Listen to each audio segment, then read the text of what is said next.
Écoutez bien, nous avons tous, je dis dans 1 Corinthiens 12, verset 13, nous avons tous en effet été baptisés dans un seul esprit pour former un seul corps.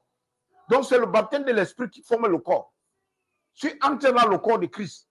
Oui, le baptême doit peut te mettre à l'église. Tu entres dans l'église de l'homme, l'église de bâtiment, mais pas le corps de Christ. Parce que d'entrer dans le corps de Christ, il faut être baptisé d'esprit. Ça veut dire accepter Christ comme Seigneur et Sauveur. C'est ça qui te fait être baptisé d'esprit. Tu entres dans le corps de Christ, c'est un corps spirituel. C'est le spirituel, les bien-aimés. Donc, pour entrer dans ce corps, il faut être baptisé de l'esprit. Ça veut dire accepter Jésus comme Seigneur et Sauveur. Le jour que tu acceptes que Jésus comme Sauveur, tu es baptisé dans ta foi. Le baptême là, c'est le baptême de la foi. Le baptême de l'esprit, c'est le baptême de ta foi. Parce que le baptême veut dire immersion. Ce n'est pas toujours de l'eau. Je peux t'immerger dans l'eau là. Je peux te donner $1000, je te baptise avec $1000, je t'immerge dans l'eau là. Tout ce que tu immerges, on peut te baptiser avec un nom. Tu t'immerges dans ce nom. Dans le désert, ils ont été baptisés en Moïse.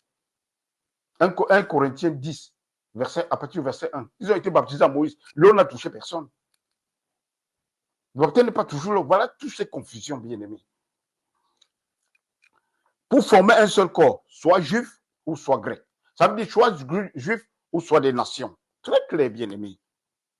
Soit esclave, soit libre. Et nous avons été abreuvés d'un seul esprit. Nous avons été abreuvés. Boire. Drinking from the same spirit. Et c'est ce que Jésus a dit. Que je ne boirai plus cette vin avec vous. Et ce qu'il veut boire dans le royaume de Dieu, ça c'est un truc nouveau.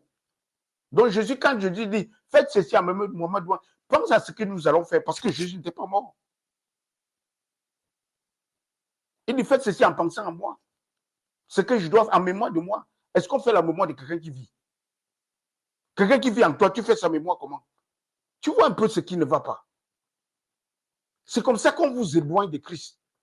Mais ils ne savent pas. Et après, on va dire prier pour que le Saint-Esprit descende. Alors que tu es le temple du Saint-Esprit. La religion, c'est la confusion. Pourquoi? Parce que la parole n'est pas complètement divisée.